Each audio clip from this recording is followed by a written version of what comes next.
Buenas tardes a todos. Os agradezco la presencia. Hoy no es el día, bien por un lado el Día de Reyes y segundo por el día tan mal que nos está haciendo por la niebla. Ayer no lo hacía, hoy sí, y es doblemente de agradecer.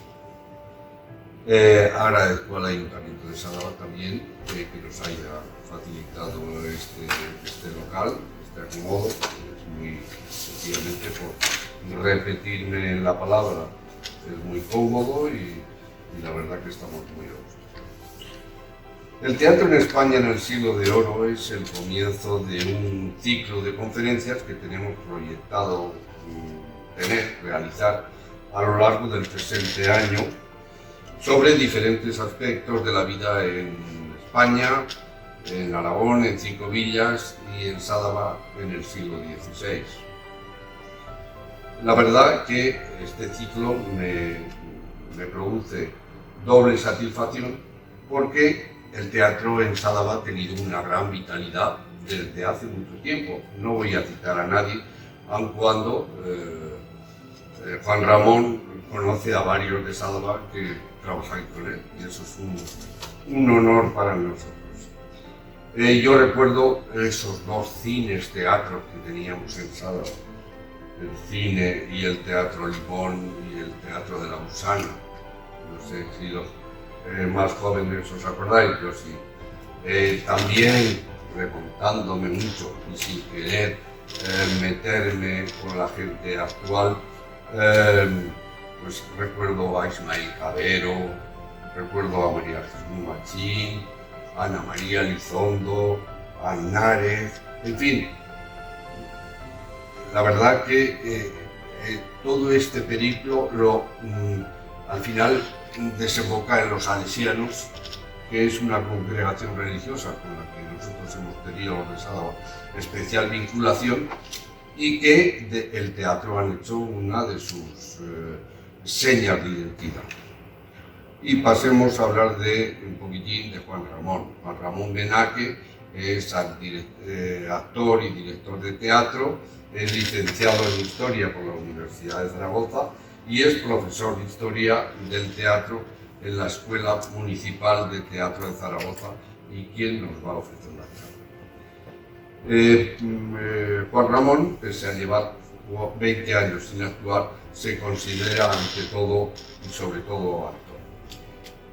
3 históricas compañías zaragozanas la acogieron en sus filas: el Teatro Estable de Zaragoza, el Teatro de la Ribera y el Teatro del Alba. Con estos 3 grupos recorrió buena parte de España. Participó también en la fundación del Teatro de la Estación y de su Escuela de Formación de Aficionados al Arte, combinando la enseñanza y la interpretación y empezando a interesarse seriamente por la acción pedagógica, que es una de sus no pequeñas especialidades. Dirigió Kairos Teatro, Aula de Teatro de la Asociación de Mujeres María Moliner, El Puente Teatro, Diversas Teatro y un largo etcétera que casi os aburriría. En los primeros años del siglo XXI, llevamos 20 años, 22, según selección del Ministerio de Cultura, con Teatro del Temple, viajó por Europa y las Américas para mostrar el teatro que se hacía en España. Finalmente, hoy continúa instalado en la docencia, alternando clases de Historia de las Artes del Espectáculo y de la Dramaturgia en la Escuela de Teatro de Zaragoza y haciendo puestas en escena con las compañías amateurs y con las que trabaja desde finales del siglo XX. Juan Ramón, tiene la palabra. Hola, buenas tardes, bienvenidos y en fin, hablar un poquito sobre el teatro del siglo de oro, o lo que llamamos la comedia, el concepto comedia. No sé si vosotros habéis planteado alguna vez decir qué es la comedia del teatro clásico español, del siglo de oro español. es una consecución de elementos que confluyen en ese concepto comedia. Una serie de elementos que vienen del siglo XV y especialmente del siglo XVI, del que vosotros estáis celebrando de algún modo, y además con vuestro propio nombre como asociación, pues que me habéis invitado el centenario, ¿no? El quinto centenario. Quinto centenario, al fin y al cabo, 1522 y demás, ¿no? La comedia, en realidad, la definió Lope de Vega allá por 1609 con un estudio dramatúrgico, el primero realmente serio que hubo en el teatro español, que es el arte nuevo de hacer comedias en estos tiempos. Él decidió cómo debía construirse, qué componentes y características debía tener una obra de teatro para interesar al pueblo en general, a todo tipo de público. Anteriormente existía lo que era el teatro culto, el teatro cortesano, un teatro de élite, y luego estaba el teatro ordinario, el teatro vulgar, el teatro que gustaba al pueblo llano, y que veremos luego que se hacía pues en cualquier localidad, pueblo y demás. La comedia tuvo un lugar de representación muy definido que conocéis todos, que es el Corral de Comedias. Y ese Corral de Comedias iban lo que eran las comedias importantes, los corrales eran propios de zonas urbanas, de zonas de ciudades, de lugares que se habilitaban y que se convertían en teatros con una finalidad comercial, que se usaban para representar la comedia, que era al fin y al cabo un espectáculo muy complejo. Aparte de lo que era el texto de teatro que nos ha llegado a nosotros, pues de Vélez de Guevara, de Mira de Amezcua, de Tirso de Molina, de Lope, lógicamente, estaba acompañado y añadido por otras muchas más cosas: bailes, mojigangas, cantos, loas, recitaciones varias. O sea, era un espectáculo como muy completo, muy para pasar toda la tarde.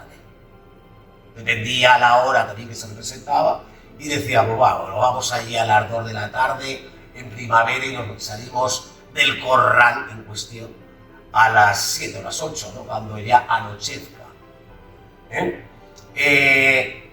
Había, como os acabo de comentar, una finalidad de explotación comercial. Era la industria, podríamos llamarle, la industria del teatro, la industria del espectáculo. Porque, como os he comentado, también os acabo de comentar, el teatro anterior lo patrocinaban los duques. Por ejemplo, Juan de la Encina, el que está considerado, no sé si habéis oído, Juan de la Encina, está considerado como el padre del teatro español, lo que se considera con ese nombre. Pues ya os digo, Juan de la Encina trabajó en principio para los duques de Alba, en Alba de Tormes. Es decir, se hacía espectáculos para los duques y para su séquito de acompañantes, sus invitados, para todo esto. Allí el pueblo no participaba para nada. Estaba dentro de lo que se llama una tendencia italianizante, o sea, el renacimiento, con todo lo que conlleva de transformación del pensamiento, había llegado a Castilla, a España y demás, y estaba transformando también, lógicamente, las letras y, como no, pues el teatro. Tenemos la tendencia de italianizante, italiana, que viene de Italia, entre los que podemos destacar, como he dicho, a Juan de la Encina, Torres Naharro, Gil Vicente, que era una mixtura entre España, escribía en portugués, escribía también en castellano, y Lope de Rueda. Lope de Rueda diréis, pues se le conoce sobre todo por los pasos. Sí, sobre todo se le conoce por sus famosos pasos, que yo creo que es como el antecedente del sainete y del entremés, un inmediato precedente del entremés cervantino, y pocos años antes. Pero los llamó de este modo, pasos que eran, ya sabéis, pequeños sketches, y que se ha representado mucho en colegios, institutos, la tierra de Jauja, las aceitunas, el convidado, la carátula. Es decir, hay muchas de estas pequeñas piezas, que son obras maestras, que se siguen reconociendo y representando, y que nosotros en nuestra infancia también las hemos representado mucho. Pero también otro teatro de otro tipo, un teatro, digamos, de mayor calado cultural. La diferencia de Lope de Rueda con respecto a los anteriores, sobre todo, es que era un hombre íntegro de teatro, quiero decir que él era productor, director, actor, hacía de todo. Tenemos esta tendencia. Otro tipo de teatro, que era el teatro religioso, del que hay muchas muestras, y que era un teatro religioso que tendía sobre todo a la ingenuidad. Luego veremos un ejemplo. Y digamos lo que más representa este teatro religioso es el Códice de Autos Viejos, escrito sobre todo en la primera mitad, especialmente en la primera mitad del siglo XVI, y que eran pequeños autos relativos a personajes de la Biblia, de la vida de Jesús, de la vida de Adán y Eva, de todo este tipo de cosas. Luego, ya os digo, veremos. Esta tendencia religiosa, digamos que tenía un carácter más popular, más cercano. Teníamos una tendencia clasicista, que es ya directamente entroncada con el Renacimiento, pero sobre todo por parte de universidades y de conventos. Los conventos, digamos, más con más prurito de intelectualidad, o que tenía entre su gente también muy preparada intelectualmente, que se podía hacer en latín. Y luego, conforme vamos avanzando en el siglo XVI, tenemos otro tipo de teatro, que es el llamado teatro nacionalista, que buscaba sus fuentes en el romancero español, las crónicas de historia de España, en las leyendas de la Edad Media, y que el más destacado representante es Juan de la Puebla. Entonces tenemos por una parte todas estas tendencias que llegan hasta finales del siglo XVI. Llega Lope de Vega, empieza a agitar un poquillo el cóctel y construye lo que conocemos como la comedia clásica del siglo de oro español. Lope era consciente de lo que hacía. Él lo que quería, sobre todo, era triunfar y, como no, hacerse rico y famoso. O sea, es como un representante de un Star System, pero de aquella época, y de hecho lo consiguió. O sea, Lope de Vega era admirado popularmente. Su funeral se convirtió en un gran acontecimiento de callejero. Todo el mundo de Madrid se echó a la calle. La gente tenía retratos de Lope en casa, grabados y demás. O sea, era un ser familiar, como puede ser alguien muy famoso, es como si fuera familia nuestro. Y cuando se muere decimos, ay Dios mío, se me ha ido como parte, ¿no?, de mí mismo. Porque claro, hemos visto mucho ese personaje. Pues con Lope pasaba también, de cierto modo, eso. Y cuando hablaban de algo bueno, algo que era de mucha calidad, decían, es de Lope. Eso, como veis, nos da idea de la importancia que suponía la vida de aquellas gentes de principio del siglo XVI, de finales del XVI, especialmente en Madrid y tal, la obra de Lope, la figura de Lope, y cómo no, los estrenos de Lope y sus aventuras amorosas. Hay datos también, porque claro, Lope era, quiero decir, un hombre, una persona. Aparte de su gran talento, de su gran inteligencia, de su gran capacidad de síntesis, de su gran capacidad de trabajo, era un hombre pues, con grandes defectos. Veamos un poquillo, si os parece, voy a leer, y además que son del mismo las citas. ciertas citas que nos definen al Lope persona, que nos lo acerca, digamos, de algún modo a nosotros mismos. Ahí tenéis este retrato. Fijaos en él, que hay un aire de melancolía, también lo tenía. Lope era, parece ser, y según él mismo nos cuenta, una persona un poquito bipolar en el sentido de que podía encerrarse a trabajar, olvidarse incluso de la comida, olvidarse casi de dormir, bueno, dormiría, pero dormitar, y luego tener grandes juergas, aventuras, salidas y amores. Más o menos todo lo conocemos esto. Pero me gustaría que escuchaseis palabras suyas, ¿no? Aquí apunté que en realidad las obras de Lope son una ficcionalización de su propia vida. Es decir, con mi propia vida y experiencias directamente me pongo a hacer ficción. En realidad son los personajes como retazos de rasgos de su personalidad. Sus anhelos, odios, amores. Pues por ejemplo, la gatomaquia, dice el personaje del monólogo azul a su amada. Le dice: dejas un pobre muy rico y un rico muy pobre escoges. Ya vemos, ¿no?, cómo él era pobre de dinero, pero muy rico en talento. Alguien le dejó, él lo expresó ahí en la gatomaquia. Alguna de sus múltiples amantes lo abandonó. Y dice: un rico muy pobre escoges. Ese rico en dinero, pero pobre en talento. Luego, sí, él insiste también con lo de la cuestión de la riqueza. Dice: a un poeta rico, y os digo parte de un soneto, los dos tercetos del soneto de rimas de Tomé Burguillos.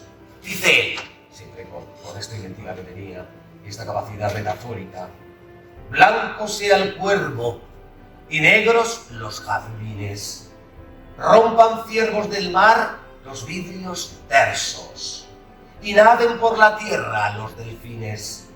No sufra la virtud casos adversos, den los señores, hagan bien los ruines, pues hay un hombre rico haciendo versos. Como veis, él aspiraba a tener dinero, lo que le interesaba era tener dinero, especialmente. Fama también, pero dinero. O sea, no es decir, yo hago el arte por el arte, no me interesa el dinero, con el arte ya me conformo y me alimento, no. Y sobre todo porque tenía que alimentar pues, a amantes, esposas e hijos. ¿De acuerdo? Él se pone ahí paradójico, como habéis visto. Y luego también estaba muy pagado de sí mismo. Muy pagado, decía: quien como yo no escribe, muere sin fama y galardón. Ahí queda eso, ¿no? O sea, él dice que todo el mundo escriba como yo. Intentaba dar ejemplo. Y después sobre ese nuevo sistema del arte nuevo de hacer comedias, de lo que era la comedia, y dice él: como les paga el vulgo, es justo hablarle necio para darle gusto al vulgo. Y quería gustar, sin más, a todo tipo de públicos. Y no se olvidaba también de la gente común, ¿no? De la gente que para ir a un corral de comedia pues tendría que estar ahí ahorrando un tiempo, pero era durante un tiempo o tenía que pedir prestado. ¿De acuerdo? Bueno, es interesante lo de los celos. Lo de los celos y Lope es un tema que, vamos, sí, nos da esa dimensión, ¿no?, de el hombre que era Lope. Dice en una carta al duque de Sesa, su protector: eran estos celos tan desatinada pasión en mí que llegaba a tenerlos de mí mismo. Se conocía muy bien. También se convierte en rango de filosofía amorosa. Dice, también en las rimas de Tomé Burguillos: Siempre quien ama ha de tener celos. No os estéis de acuerdo, no estéis de acuerdo en eso. Hay que tener celos. Para decir, estoy amando, y si no tengo celos, no amo. No lo sé. Bueno, os dais respuesta a vosotras mismas y vosotros mismos, ¿no? El a Jerusalén conquistado dice, no son bienes de amor si están seguros. Lo seguro lo despreciaba, parece ser. La esposa que era fija y estaba segura, pues se quedaba como en el segundo plano. Lo que importaban eran las nuevas conquistas. En el Aurelio de Apolo dice, en fin, por celos soy. ¡Qué nacimiento! O sea, que sus padres le habían explicado algo. Que tuvieron una riña por celos, luego una reconciliación y nació. En fin, se lo puede imaginar perfectamente. A una amante suya, Elena Osorio, de las primeras, del mundo del teatro, la bofeteó tan fuerte que le hizo sangrar. Y no contento con eso, escribió esta lindeza, ¿no? Este cuarteto. Una dama se vende a quien la quiera. Elena Osorio, claro. En Almoneda está. ¿Quieren comprarla? Su padre es quien la vende, que aunque calla, su madre la sirvió de pregonera. Fijaos la mala uva que tenía el hombre. O sea, no solo le pega, la bofetea, sino que luego escribe esto. Y se metía, por esta razón, no por nada, tuvo proceso, fue enjuiciado y tuvo que ausentarse 7 años de Madrid. Quiero decir, que se perseguían aquellos tipos también este tipo de cosas. ¿De acuerdo? De Marta Nevares, una de las últimas, también jovencita, dice, mucha la edad para tan poco seso. Ella tenía celos también de su marido, que estaba casada, claro, y escribía, los maridos se comportan con las mujeres como con las faltriqueras, que a cualquier hora pueden meter la mano. De la marinera, el hombre. Ya veis, un ser complejo, un ser contradictorio, también envidioso, más o menos envidioso, o que estaba muy pagado de sí mismo, y que Cervantes le parecía muy mal. Ningún poeta y tan malo como Cervantes, ni tan necio que alabe a Don Quijote. Se quedó también tan hecho. Y luego de Góngora dice, estos días lo he pasado mal con la nueva poesía, no sé qué ha de ser de mí. Era arrojado, era decidido, pero también era tímido, melancólico. Yo creo que el retrato, si analizamos, nos está bastante bien. Y esa necesidad de reconocimiento social, ¿lo veis? En esta cruz de Malta, que lleva, colgada, a modo de medallón, y que lleva también ahí en el lateral. Encuentro interesante el cuadro, ¿no? Ese fondo negro, ese hábito, ese vestuario absolutamente negro, señal de distinción. El negro era el color, según lo queramos ver, de los grandes señores. ¿De acuerdo? También fue soldado, lógicamente, participó en la expedición de las Azores en 1563 y con 26 años participó en la Armada Invencible. Habéis oído hablar de ella, con la campaña de Inglaterra. Y mirad lo que dice. Llegando yo mozuelo a Lisboa, cuando la jornada de Inglaterra, se apasionó una cortesana de mis partes y yo la visité. Dábale unos escudillos, pero ella, con un melindre entre puto y grave, me dijo, no me pago cuando me cuelgo. Ya le gustó tanto que no le cobro la cortesana. Muy bien. Aquí nos quedamos con Lope de Vega. El siguiente tema, que es los espacios de representación de la comedia española, como ya he comentado antes, eran los corrales de comedia. Y pasamos al siguiente. Fueron evolucionando los corrales de comedias, ¿de acuerdo? O sea, no es lo mismo este corral, que sería en sus orígenes, y que podría ser perfectamente del siglo XVI, pues fueron eso, más o menos han sido más complejos. ¿De acuerdo? Tenemos allí, es una sección, como podéis comprobar, la pared tenemos una pared, como dices los niveles, una pared de una casa. ¿De acuerdo? Aquí tenemos también una pared lisa, como veis. En esta parte tenemos, a ver si lo veréis, sí, una pared lisa. Aquí tendríamos un equivalente que no tenía por qué ser igual a ese edificio del otro lado.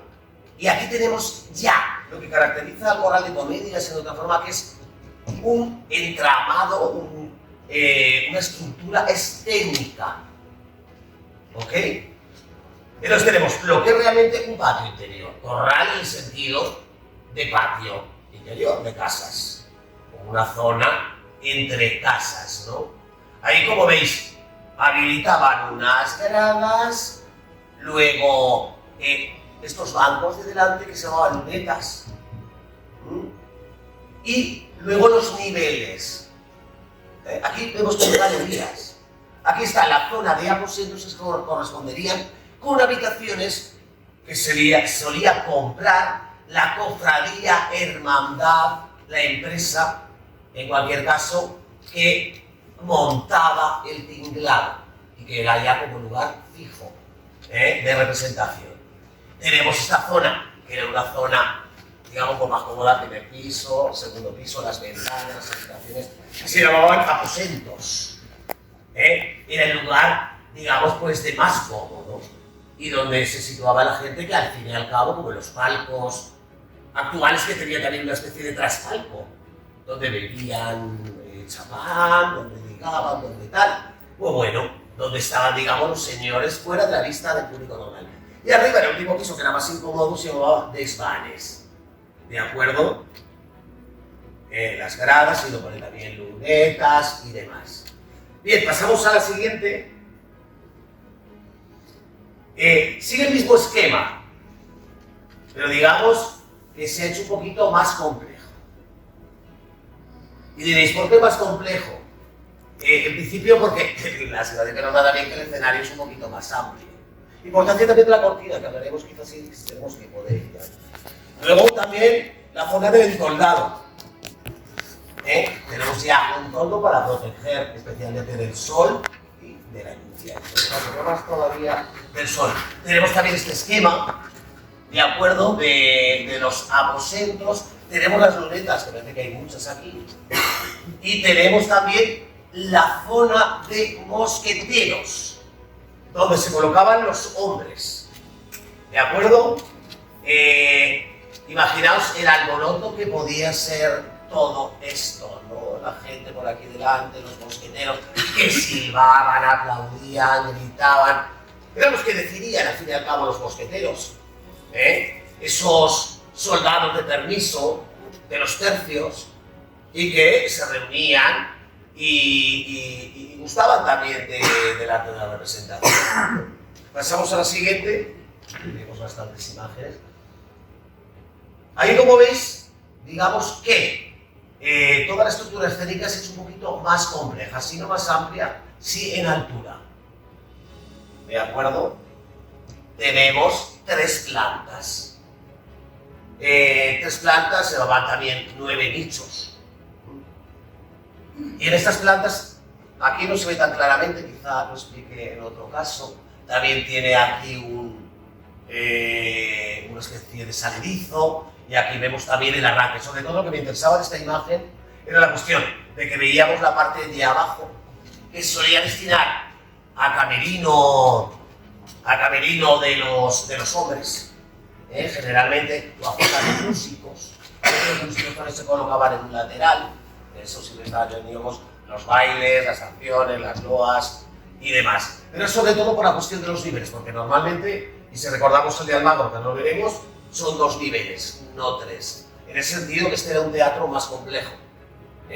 Ya lo que era todo el escenario se iba haciendo, digamos, respondiendo a unas exigencias, pues quizá escenográficas, de elementos escenográficos. Continuamos. Aquí ya nos viene la descripción, que es lo mismo, la sección, escenario, evidentemente. Tenemos aquí a los músicos, que nos vemos en un lateral posterior. ¿De acuerdo? Aquí un foso, donde podía estar también músicos, hemos dicho que también podía ser la zona de camerino de actores, tenemos la zona de público. Luego tenemos, sí, este elemento que no lo hemos nombrado antes y aquí nos vemos. Vemos dos figuras femeninas y aquí una figura femenina sentada, que es la cazuela. Yo supongo que eso a lo mejor lo habéis oído también, la zona de la cazuela, que es donde el lugar destinado a las mujeres, porque las mujeres estaban separadas, había una segregación en ese sentido. Estaban separadas de los hombres estaban haciendo el gamberro por la parte de abajo, ¿de acuerdo? Estaban montando gresca y estaban pues con sus cosas en la zona de la cazuela. ¿Qué ocurría? Que en muchos intermedios o dentro de la función o en entremeses, los galanteadores se iban por estos pasillos y accedían a la cazuela. Todo esto, como podéis suponer, estaba muy criticado por los moralistas de la época y por la Iglesia. Que todo esto veía algo pecaminoso, muy pecaminoso. Y en realidad la intención de los que iban a ligar, pues bueno, era pecaminosa, porque eso está claro, ¿no? Pero sobre todo quiero resaltar esa cuestión de la separación, ¿no?, entre hombres y mujeres. Que separación se producía para el público normal, ¿de acuerdo? Pero la gente que estaba en los aposentos, aquí se mezcla también galería, pero en los casos hemos visto también la zona con el enrejado. Aquella zona podían hacer lo que quisieran y ahí se podían juntar, lógicamente, hombre-mujer, hombres-mujeres, lo que les dice la gana, porque era una zona más privada, más íntima, y había que pagarla bien, ¿sabéis? Era lo típico. Ven, tenemos escenario, corredores laterales, tertulia literaria, bueno, se podía reunir la gente dedicada a la literatura, de lo que había muchas aficiones, ¿sabéis? Lo que se llevaban entre ellos todos. Y luego tenemos la alojería. La alojería es donde se vendían las bebidas, refrescos y demás para pasar el rato, comida y demás. Era la zona que luego en el siglo XIX se llamó Ambigu. Como un poquito más afrancesa la alojería. Es más típicamente español, ¿no? Y también otra cosa curiosa, y que parece ser que la había en muchos de los corrales, era el pozo.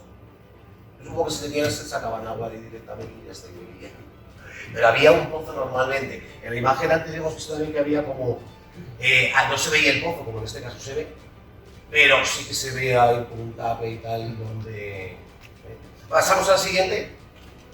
Bueno, aquí tenemos ya al mago. Un grabado, ¿verdad? ¿Veis? Dos plantas, ¿de acuerdo? Simplemente dos plantas. Aquí tenemos el pozo, ¿de acuerdo? Y aquí tenemos lo que es una calle, ¿no? ¿Con qué? Un elemento escenográfico, simplemente con una tela pintada. Tenemos ahí. Luego, de puertas, aquí no se ve tan claramente, a lo mejor no se ve más claramente, yo lo explico, yo pienso que sí. ¿Podemos pasar a la siguiente? Bueno, vemos hacia la cazuela, como veis. Estos almagros, lógicamente, ya lo reconocéis, pero desde el escenario, desde arriba del escenario. Entonces, la zona de la cazuela, pues esta y la de arriba son la zona de la cazuela. Ya veis también cómo la disposición actual, aparte de que está todo en reconstrucción, casi en reconstrucción, había restos y que vamos a reconstruir. ¿De acuerdo? Entonces, como veis, esto no existía así tal cual, quiero decir que aquí estaban los bancos corridos en la parte de delante y aquí estaban, como he dicho, los caballeros, los mosqueteros, ¿no? Los jóvenes con ganas de ligue y de gresca. También esto seguramente cambió un poco, aquí son todo galerías en lugar de aposentos, desvanes, etc. Quiero decir que tiene una mezcla entre corral de comedias y también patio interior de casa destinado a comedias. Imaginemos que todo esto fuese una gran hostería. Esto también lo relaciona con las posadas inglesas, que también se empezó más o menos del mismo modo. Pero esto perfectamente podía ser una hostería y las habitaciones daban por aquí y aquí montaban el tecladillo de la farsa. Pasamos al siguiente. Aquí el escenario. Como veis, tiene 6 nichos, ¿de acuerdo? ¿De quién era? Para la dama. Estos, para los caballeros. La parte derecha, el espectador, el galán primero. La parte izquierda, el galán segundo o el antagonista, o el galán mala persona. ¿De acuerdo? Y las de arriba servían también para poner escenografías. Ellos, pues tenían cosas que me gustaban mucho. Por ejemplo, un barco. Pues si ellos construían una proa, es que el barco llegaba y la colocaban aquí. Una estructura en madera o en tipo cartón y todo esto de una proa. Si ponían la popa, es que el barco se iba. ¿De acuerdo? Entonces aquí, en estas zonas, iba poniendo diferentes elementos, como hemos visto antes también, ese elemento de tela pintada. Ese pequeño añadido escenográfico. El toldo, aquí sí lo vemos que ha puesto el toldo, los tejados también, al fin y al cabo, eso de construcción. Ya vemos que el espacio de tampoco era muy grande, pero tampoco necesitaba mucho más. Quiero decir que al fin y al cabo la puesta en escena era algo que no existía para ellos. Hay que decir, yo soy el protagonista, me coloco en el centro. Y los demás que estén a mi alrededor, un poquito como el sol, ¿no? Es decir, yo soy el sol y los demás que me rodeen, protagonistas. Y los demás, pues bueno, estaban por ahí. Sí, otra cuestión es, por ejemplo, de cómo entraban y salían y demás, y dónde se encontraban. Si no había escenografías y todo esto, si la cortina, aquí no se ve cortina, pero si el telón de boca estaba echado y quedaba aquí una parte mínima, estaban en el exterior. Cuando se veía ahí al fondo, con sus nichos, era ya zona interior. A no ser que hubiese algún elemento escenográfico que nos cambiase, ¿no? El esquema. Vale, seguimos. Bueno, y aquí pasamos ya a los actores que eran muy apreciados, los actores y actrices. Y esta es una famosa actriz de la época. No sé si habéis oído hablar de ella, se llama María Calderón, la Calderona, me llamaba. Y este señor, ¿os suena este señor?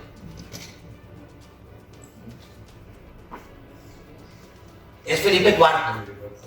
Felipe IV. Que fue el padre del hijo de la Calderona. Una actriz muy reconocida, muy jovencita. Veis aquí que es prácticamente una adolescente. Ella estaba actuando. Las compañías, al fin y al cabo, se componían de personas que tenían lazos familiares entre ellos. ¿De acuerdo? Entonces, seguramente su padre estaba también de actuar, su madre y tal.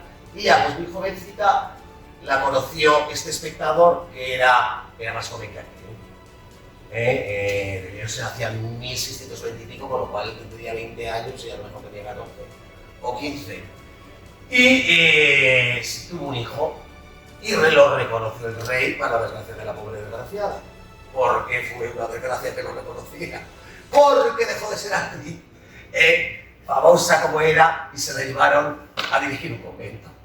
Entonces ya. Pero veis, por ejemplo, también la cuestión de los colores. Sí, o sea que le daba la suerte de que reconociera al hijo, Juan José de Austria. O sea, famoso político, luego olvida de su hermanastro, Carlos II. ¿De acuerdo? Pero veis también los colores. El color de la pasión, el rojo de los cabellos. ¿Veis? El colorido del vestido. También el hecho de estar retocándose, algo de me preparo para la función, pero me preparo también para el amor. Hay un componente, digamos, de cierto erotismo, ¿no? En el cuadro, está sirviendo también un ayudante. El rey, ya veis, con toda su dignidad, de acuerdo con el color negro del que hemos hablado, con el collar de la Orden del Toisón y demás. Pero el rey, además lo vimos en la película del Rey Pasmado, ¿no? Lo interesado que estaba por este tipo de tener relaciones extramatrimoniales o prematrimoniales. Como era muy aficionado al teatro y era un hombre muy culto, eso sí, era un gran amigo de Velázquez, por ejemplo, que le admiraba profundamente su pintura. Pero él también es muy aficionado al teatro, pero al mismo tiempo de aficionado al teatro también es muy aficionado a las actrices. Entonces se supone que tuvo muchísimas amantes que salieron del teatro, que le atraía el arte de la interpretación, ¿no? Sobre todo en las otras, en las mujeres. Continuamos, ahí es lo mismo me parece la siguiente, es el cuadro de ella únicamente, ¿no? Con la ayudante y tal. ¿Podemos seguir? Sí, aquí tenemos un cuadro de Velázquez. ¿De acuerdo?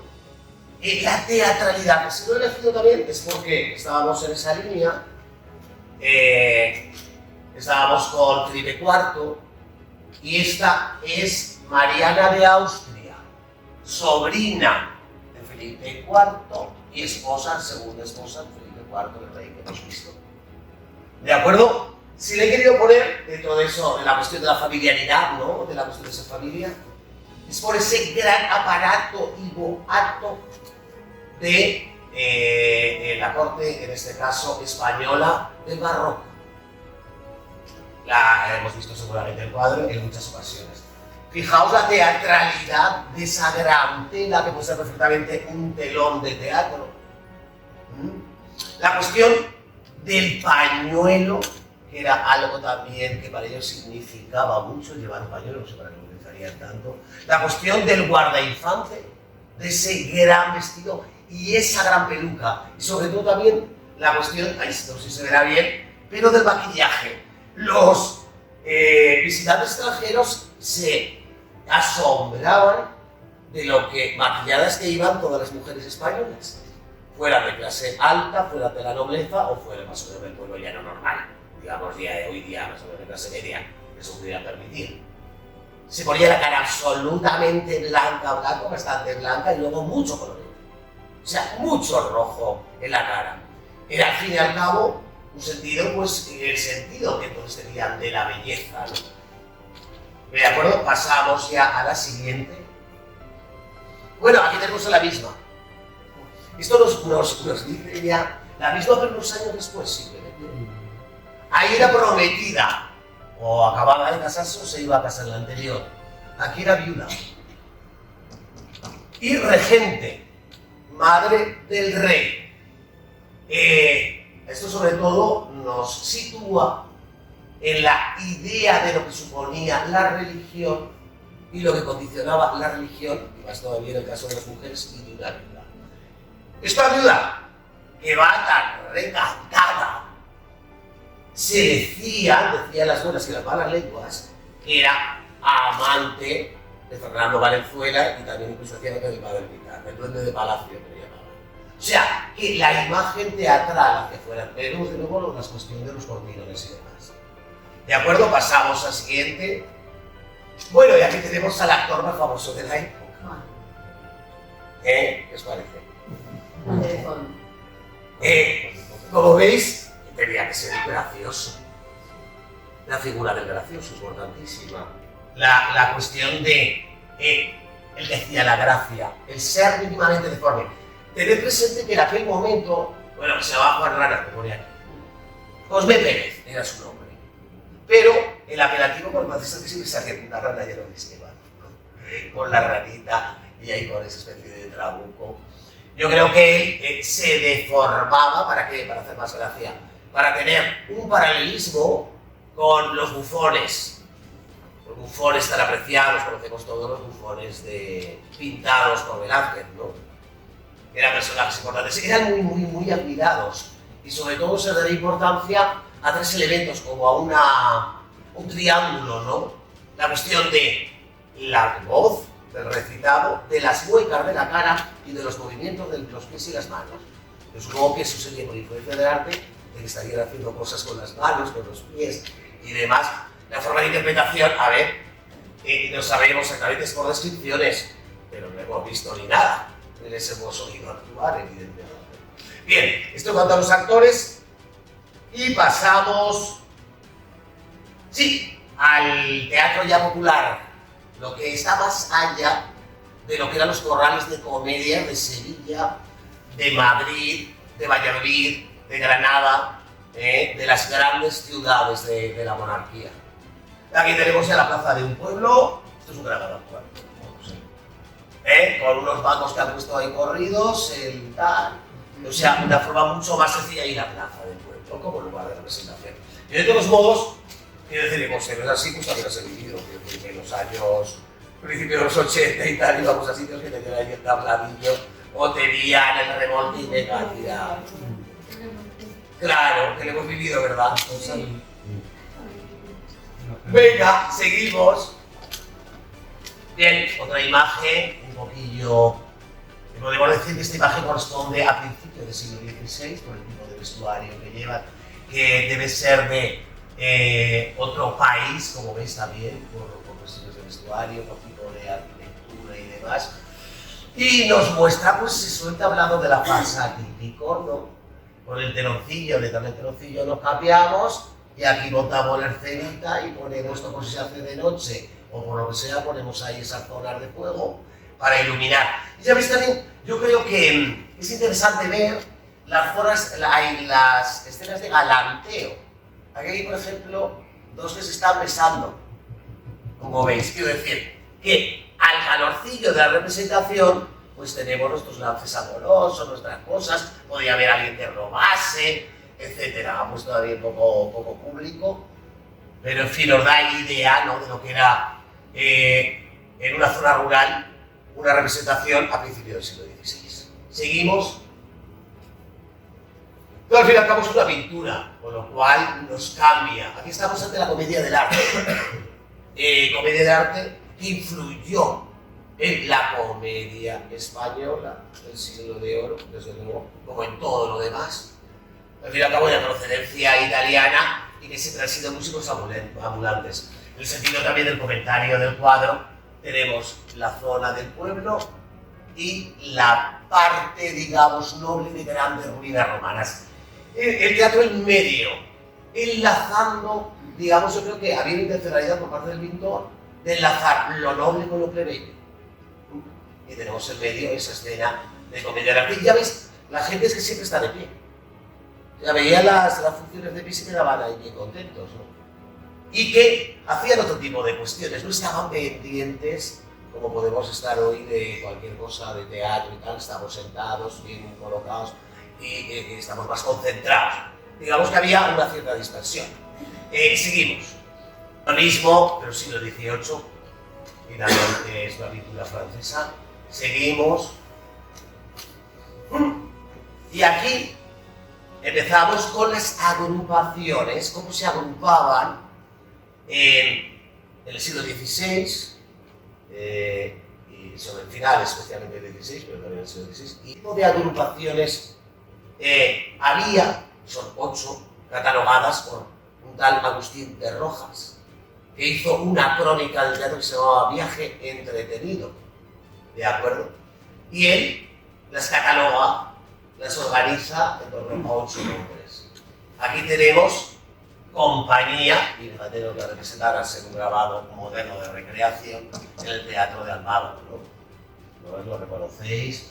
Con sus 3 vanos abajo, sus vanos arriba, etc. La Compañía. Luego os leeremos también, vamos a leerlo ya en la Compañía y les vamos pasando. Y así ya me siento. Bien, vamos a leeros del texto Ñaque.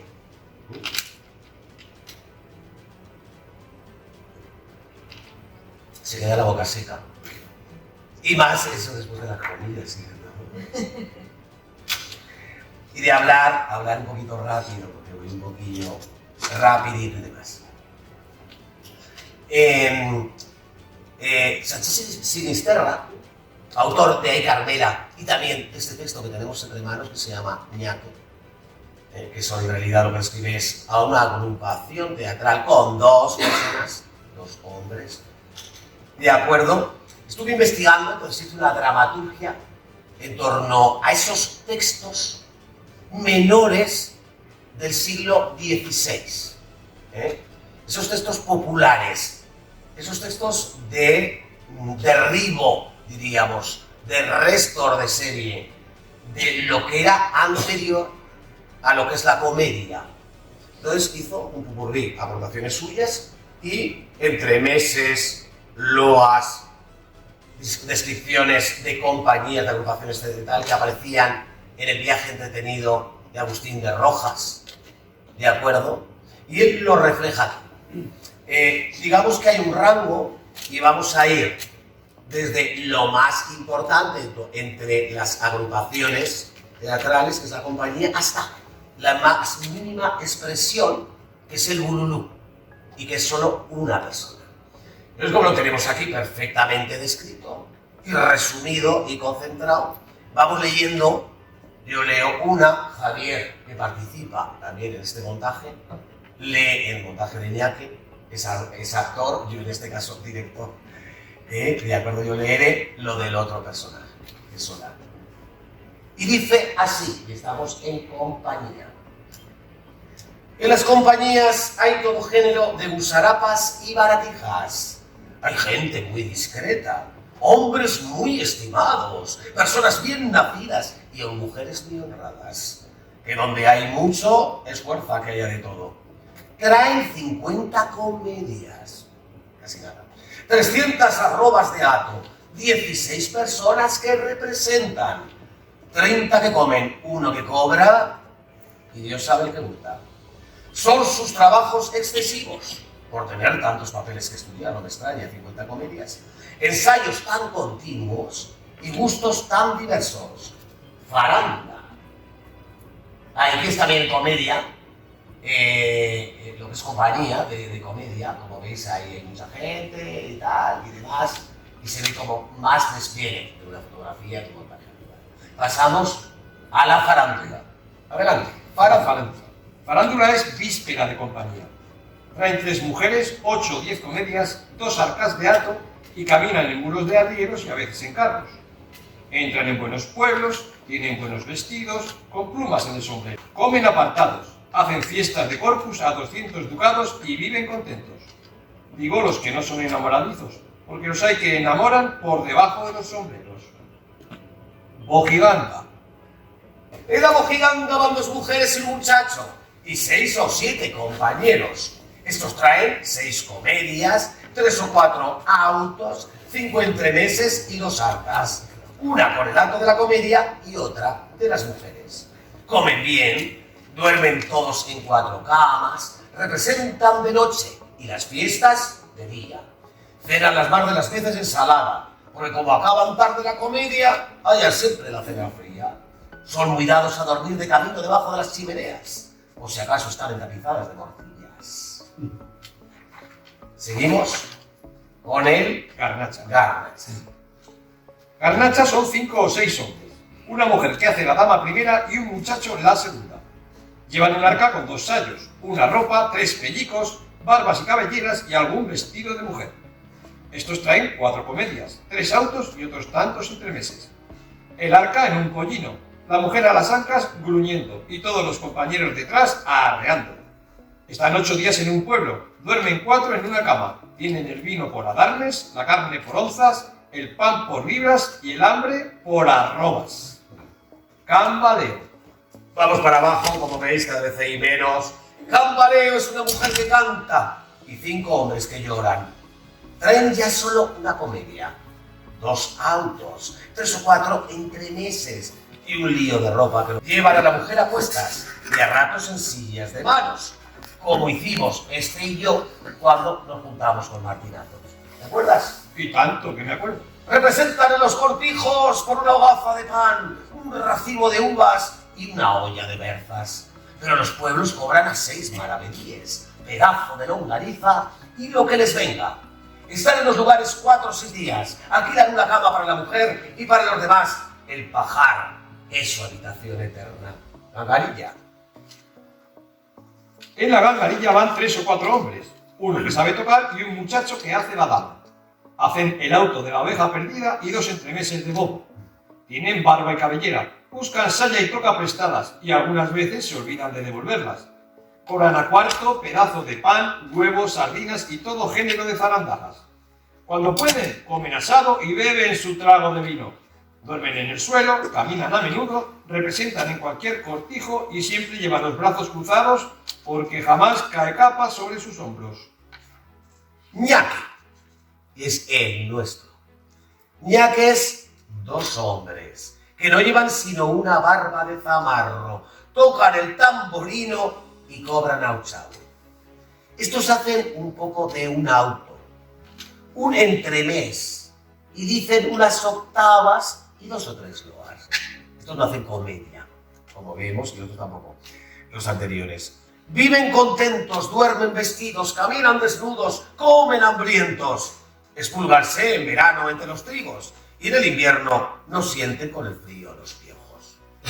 Y ahora, como en lo que hemos hablado de ese teatro menor, perteneciente al Códice de Autos Viejos encontrado en la Biblioteca Nacional, de acuerdo, un cortísimo auto llamado, que aparece aquí en ñaque, y podéis ver también ese carácter, juzgad vosotros mismos, ¿no?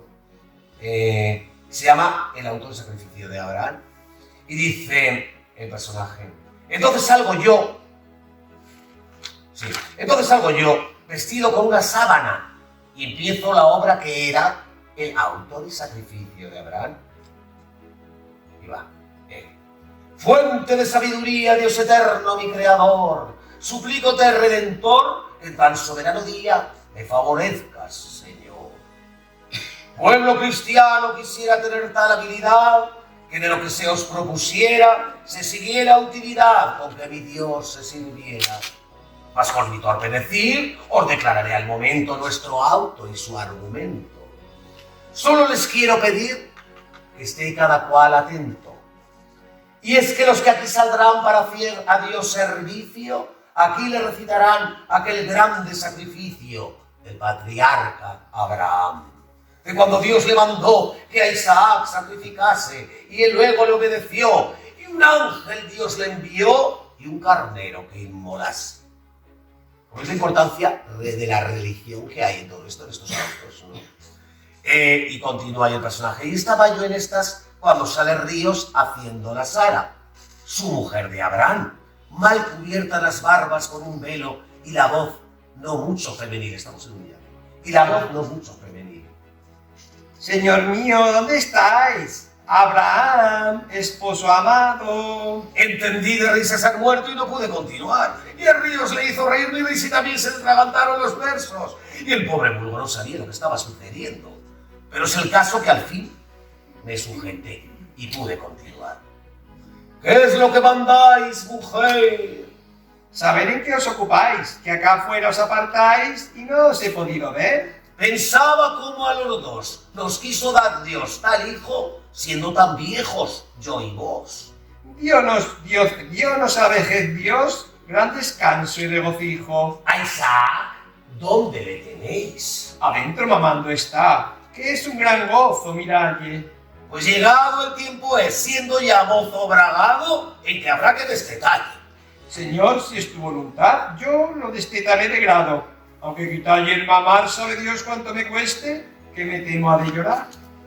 Pues yo quiero ordenar un gran regocijo y fiesta, donde vendrán a comer mis amigos y parientes. Pues yo voy a aderezar la comida y el manjar. Venid aquí, mis sirvientes, para cumplir mis mandados, y a toda esta honrada gente le traed por convidados. A todos quiero llamar para tener regocijo, porque a nuestro amado hijo queremos hoy destetar. Bueno, pues vamos siguiendo con el auto y va y vuelve Abraham pidiendo música para la fiesta. Y en estas sale Ríos de Dios Padre con una sábana abierta por medio y toda junta a las barbas llenas de lujo, así como le oís. Abraham, ¿a dónde estás? Este es Dios. Sí, no. Abraham, ¿a dónde estás? ¿A dónde estás, Abraham? Y la gente andaba algo amoscada y comenzó a murmurar y rebullir en las sillas. Pero yo hice caso omiso y proseguí. ¡Vesme aquí, Señor! ¿Qué mandas? Toma, Isaac, tu hijo amado, y en aquel monte encumbrado me harás con él sacrificio, porque cumple a mi servicio. ¡Oh, alto Dios poderoso, grande y misericordioso! En tus obras cuánto hay de sublime y misterioso. Es tan grande tu poder, que cosas que al parecer humanas no pueden ser, tú vas al punto y las haces. Bien ansí, Sara y yo, siendo imposibilitados para engendrar, acudiste, y un hijo Isaac nos diste, con que fuimos consolados. Tú das cuanto poseemos, y sin ti nada se hace, y los bienes que tenemos, los quitas cuando te place, porque no los merecemos. El hijo que yo te di cuando ya no lo esperabas, ahora de tornar a mí, porque yo lo quiero ansí. A ver qué te figurabas. Pues que yo no merecí el hijo que me habéis dado, y pues tú lo quieres ansí, justo es que lo vuelva a ti, y además sacrificado. Así fue pasando el auto, y llegóse el punto de sacrificar a Abraham al triste Isaac. Reparé entonces que había olvidado el cuchillo para degollarle, y no sabiendo cómo salir del paso, quítóme la barba que debía salir tiesa, y voy a sacrificar con ella al niño Isaac. La puta que nos parió. Quieres levantarse la chusma y empezar a darnos grita. Le supliqué que perdonaran nuestras faltas, porque aún no había llegado el resto de la compañía. Pero al fin ya toda la gente revelada entra el posadero y nos dice que lo dejemos estar, porque nos quiere poner a palos. Y se escapan corriendo del lugar. Como veis, es de... Gracias. Ya vamos dándole fin. Que se ha alargado un poquito, disculpad. Como veis, estos textos, el texto en verso es del original de la época. La parte en prosa que leía son los personajes que creó Sanchis. Pero esto, imaginad, es algo como ellos, de una forma, digamos, muy popular, muy cercana, muy del pueblo, del vulgo, se acercaban a la cuestión de la religión. Con que, digamos, como unos personajes cotidianos, como si fueran ellos mismos, ¿no? Y demás. Y era algo que lo escribió alguien que se dedicaba a escribir. Y que ellos lo recuperaban para hacerlo ¿dónde? En las aldeas, en los pueblillos, en las ventas, en las posadas, ahí donde estuvieran y luego pasaban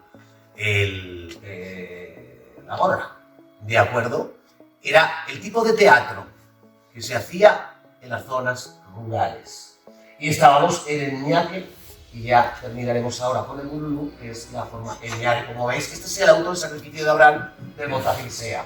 Como veis, ahí está Dios Padre encima del arcón, que es lo único que llevan, con la teoría delante, y el Abraham ahí está pues rogándole a Dios lo que hemos visto, la acción que hemos leído hace un momento.